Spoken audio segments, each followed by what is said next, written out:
नमस्कार, न्यूज़ 18 के digital platform पर आपका बहुत स्वागत है। मैं हूं आपके साथ अंशिका पाठक। सोने और चांदी की कीमतें क्या 1 लाख के नीचे जाने वाली हैं? क्या सोना और चांदी एक बार फिर से बहुत सस्ता होने वाला है? ये सब कुछ इस वीडियो में आपको बताएंगे, ध्यान से सुनिएगा। अमेरिका इजराइल की ईरान से चल रही जंग के बीच गुरुवार को भी सोने और चांदी की कीमतों में गिरावट रही है। India Boolean and jewellers association के मुताबिक गुरुवार को 10 ग्राम 24 कैरेट सोना 4,245 रुपए घटकर 1,47,000 रुपए पर आ गया है। इससे पहले बुधवार को ये 1,51,000 पर था, तो वहीं 1 किलो चांदी 12,000 रुपए घटकर 2,28,000 रुपए रह गई है, जो 25 मार्च को 2,40,000 रुपए के करीब थी। अमेरिका ईरान जंग के कारण सोना 34 दिन में 12,000 से ज्यादा और चांदी 38,000 से ज्यादा सस्ती हुई है। कुल मिलाकर सोने और चांदी की कीमतों में गिरावट देखने को मिल रही है। इसलिए अगर आप अभी निवेश करने की सोच रहे हैं या सोना खरीदने की सोच रहे हैं तो थोड़ा रुक जाइए, क्योंकि कीमतें और भी नीचे जा सकती हैं। अलग अलग शहरों में सोने के दाम अलग अलग होने की 4 वजह होती हैं। एक तो ट्रांसपोर्टेशन और सिक्योरिटी। सबसे ज्यादा महंगा सोना साउथ में आप देखेंगे। साउथ के जितने भी राज्य हैं, 5 राज्य साउथ के, यहां सोना महंगा होगा। लेकिन दिल्ली और अगर आप इस तरफ आते हैं एनसीआर रीजन में, तो सोना कहीं ना कहीं सस्ता होता है, क्योंकि कुछ ट्रांसपोर्टेशन और सिक्योरिटी के जो पैसे होते हैं वो कहीं ना कहीं कम होते हैं। एक शहर से दूसरे शहर सोना ले जाने में ईंधन और सुरक्षा खर्च जुड़ता है, जिससे दूरी बढ़ने के बाद जो दाम है वो बढ़ जाते हैं।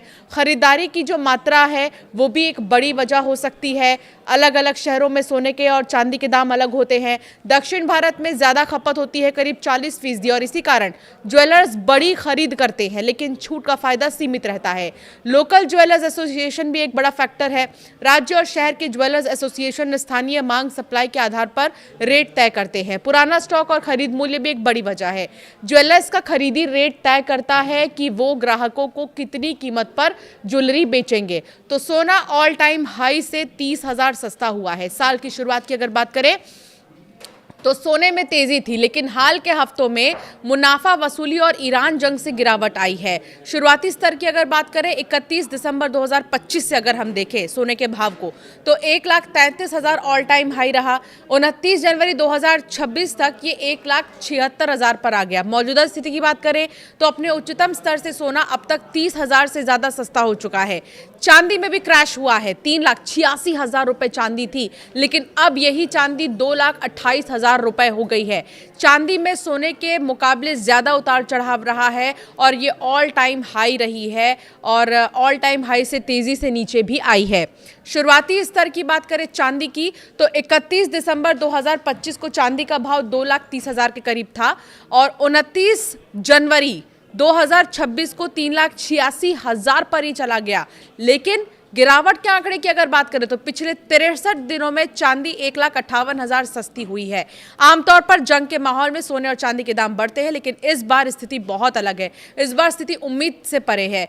कैश की बचत एक बड़ी वजह से मानी जा सकती है। मिडिल ईस्ट जंग में निवेशक जोखिम से बचते हुए गोल्ड सिल्वर बेचकर कैश इकट्ठा कर रहे हैं, ताकि अनिश्चितता में लिक्विडिटी बनी रहे। प्रॉफिट बुकिंग एक वजह हो सकती है। जनवरी में रिकॉर्ड कीमतों पर बड़े निवेशकों ने होल्डिंग बेची है और इससे सप्लाई बढ़ी है और कीमतें गिरी हैं। ब्याज दरों का असर भी एक बड़ी वजह है, एक बड़ा रीजन है क्यों आखिर सोने और चांदी के दाम युद्ध के बीच कम हो रहे हैं। अमेरिका के फेडरल रिजर्व के सख्त रुख से कीमती धातुओं की चमक फीकी पड़ गई है। कमोडिटी एक्सपर्ट का यह मानना है कि सोना और चांदी के दाम में आगे भी गिरावट जारी रह सकती है। ऐसे में निवेशकों को अभी सोने और चांदी में निवेश से बचना चाहिए। ज्वेलर्स से सोना खरीदते समय 2 बातों का ख्याल रखना बहुत जरूरी है। एक तो सर्टिफाइड गोल्ड होना चाहिए, और दूसरा फैक्टर जो है कि बहुत ज़्यादा ज़रूरी है वो ये कि कीमत क्रॉस चेक आप ज़रूर करें, क्योंकि अलग अलग कैरेट्स की कीमतें अलग अलग होती हैं। चाहे वो 24 कैरेट हो, 22 कैरेट हो, 18 कैरेट हो, उसके हिसाब से कीमतें अलग अलग होती हैं। तो कुल मिलाकर वॉर लाइक सिचुएशन के बीच या वॉर सिचुएशन के बीच में सोने और चांदी की कीमतें, जहाँ पर हर कोई चाहता है कि सोना और चांदी को रिजर्व करके रखा जाए, तो वहीं अब लिक्विडिटी की ओर लोग आगे बढ़ रहे हैं इस वॉर सिचुएशन में। और इसका असर भारत में अगर बात करें तो सोने और चांदी की कीमतों में लगातार गिरावट देखने को मिल रही है। कहा यह भी जा रहा है कि सोना 90,000 तक जा सकता है, 80 से 90,000 तक भी जा सकता है। तो इसीलिए आप अगर निवेश कर रहे हैं तो एक बार में निवेश ना करें, बल्कि धीरे धीरे आप निवेश करें। ये चीज़ आपके लिए बहुत ज़्यादा फायदेमंद साबित होने वाली है। आपकी राय क्या है? सोने और चांदी को लेकर कोई सवाल है तो हमें ज़रूर कमेंट कर आप पूछ सकते हैं।